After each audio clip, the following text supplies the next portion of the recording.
मुश्किल नहीं है कुछ भी, तुम ठान कर तो देखो, भगवान बसते तुम में, पहचान कर तो देखो। हाय एवरीवन, दिस इज कुहू और आज की वीडियो में कुछ होने वाला है खास, स्पेशल और भी ज्यादा स्पेशल। सबसे पहले तो मैं सॉरी बोलना चाहती हूँ आप सभी को, मेरे सभी व्यूअर्स को, कि आई एम रियली सॉरी कि मैं पिछले 4-5 दिनों से वीडियो रिलीज नहीं कर पा रही हूँ। उसके पीछे रीजन है कि मैं बहुत ज्यादा बिजी हो गई थी, तो मुझे टाइम नहीं मिल पा रहा था वीडियो शूट करने का और साथ ही साथ एडिट करके रिलीज करने का। सो उसके लिए आई एम रियली सॉरी। मैं पूरी कोशिश करूंगी कि मैं वीक में एटलीस्ट 2 वीडियो तो जरूर रिलीज करूं, चाहे मैं कितनी भी बिजी हूं। तो चलिए शुरू करते हैं। आज का जो टॉपिक है वो ये है थॉट के ऊपर। यस, हमारा ब्रेन, डिंग डिंग डिंग डिंग डिंग डिंग। हमारा ब्रेन ना जबरदस्त रोल प्ले करता है हमारी जिंदगी में, बहुत जबरदस्त रोल प्ले करता है। एक राइटर था, वो ना किताबें लिख रहा था मोटिवेशन के ऊपर। तो उसके पड़ोस में एक बंदा रहता था, जो 2 भाई रहते थे, एक्चुअली दोनों पड़ोसी थे। और एक भाई बहुत रिच था, हर चीज थी उसके पास, अच्छा घर, अच्छी गाड़ी, खुशहाल परिवार, बहुत कुछ, सब अच्छी चीजें थी उसके साथ। और दूसरा जो भाई था वो बहुत पुअर था, गरीब था। रोज उसके घर में लड़ाइयां होती थी, रोज ऐसी चीजें होती थी कि उसे लगता था यार ऐसी जिंदगी जी रहा था कि उसके घर में रोज मतलब झगड़ा, लड़ाई, गरीबी, यही सारी चीजें थी। तो वो राइटर ना बहुत ज्यादा कंफ्यूज था, क्योंकि लोग क्या कहते हैं कि परवरिश, हर चीज का इफेक्ट परवरिश के ऊपर होता है कि आप कैसा संस्कार अपने बच्चों को देते हो, आपके बच्चे वैसे ही बनते हैं। तो वो इसलिए कंफ्यूज था कि दोनों भाइयों की परवरिश आखिर एक ही घर में हुई होगी। तो एक भाई इतना सफल और दूसरा भाई इतना विफल, कैसे?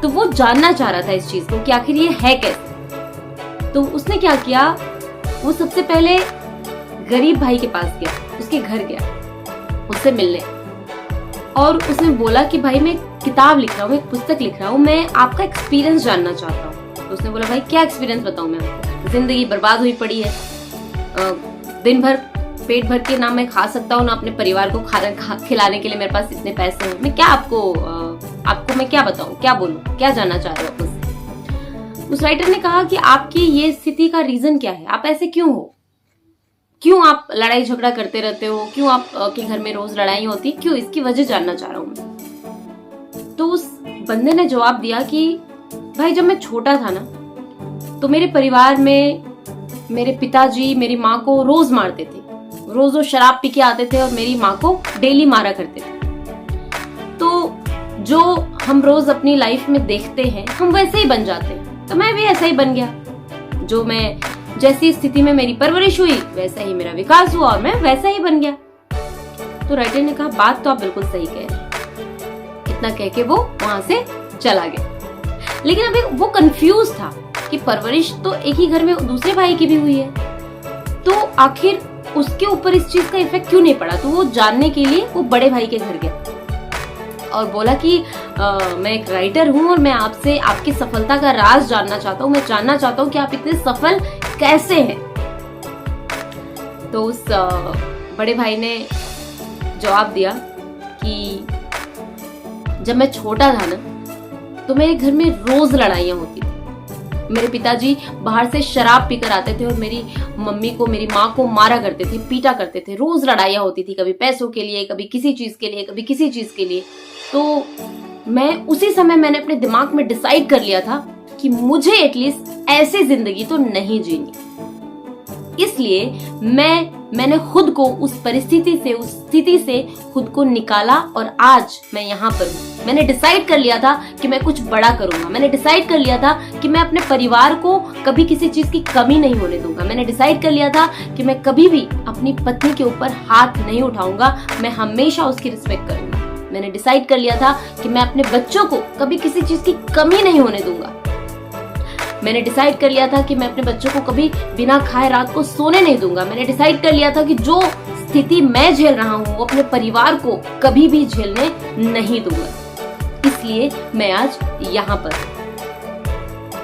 वो राइटर फिर उसकी बात सुना और फिर वापस आया और फिर उसने विचार किया, देखो दोनों भाई जिसकी परवरिश एक ही घर में, एक ही स्थिति में हुई हो, लेकिन दोनों की सोचने की शक्ति, दिमाग दोनों की सोचने की शक्ति ने ही दोनों को बनाया। एक भाई ने सोच लिया कि भाई ऐसे ही होता है, मेरा परिवार जब ऐसा ही तो मैं भी ऐसे ही बनूंगा, जैसी स्थिति इंसान को मिलती है वो ऐसा ही बन जाता है। तो जब मेरे पिताजी माँ को मारते थे तो मेरा भी पूरा हक है कि मैं अपनी बीवी को मारूं। जब मेरे पिताजी हमें खिलाने पिलाने के काबिल नहीं थे तो इट्स ओके कि अगर मैं भी अपने परिवार का पालन पोषण सही तरीके से नहीं कर पा रहा हूं। उसने ये सोचा, बट दूसरे भाई ने सोचा कि नहीं, मुझे ये परिस्थिति अपने परिवार को नहीं देनी, क्योंकि जो दुख मैं झेल रहा हूं वो मैं नहीं चाहता कि मेरा परिवार वो दुख झेले। तो इससे कहते हैं किसी भी चीज को पॉजिटिव या नेगेटिव तरीके से लेना।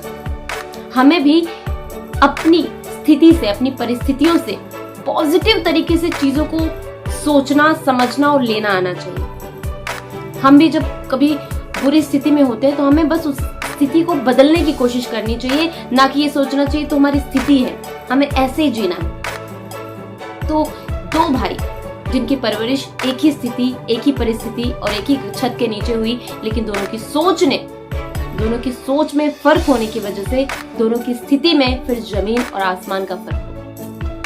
तो इसीलिए अगर आप भी जिंदगी में कुछ अच्छा करना चाहते हैं, कुछ बड़ा करना चाहते हैं, कुछ अचीव करना चाहते हैं, तो अपनी परिस्थिति को दोष देने के बजाय अपनी परिस्थिति को बदलने का प्रयास करें। आई एम श्योर कि ये वीडियो आप सबको पसंद आई होगी और ये स्टोरी आप सबको जरूर कुछ ना कुछ सिखाएगी। तो आज की वीडियो में सिर्फ इतना ही। उम्मीद करती हूँ कि ये वीडियो और ये स्टोरी आपको पसंद आएगी, और अगर पसंद आती है तो प्लीज चैनल को सब्सक्राइब कर लीजिएगा, वीडियो को लाइक कर लीजिएगा और अपना वैल्यूएबल कमेंट बॉक्स में भी जरूर शेयर कीजिएगा। Stay happy, stay healthy.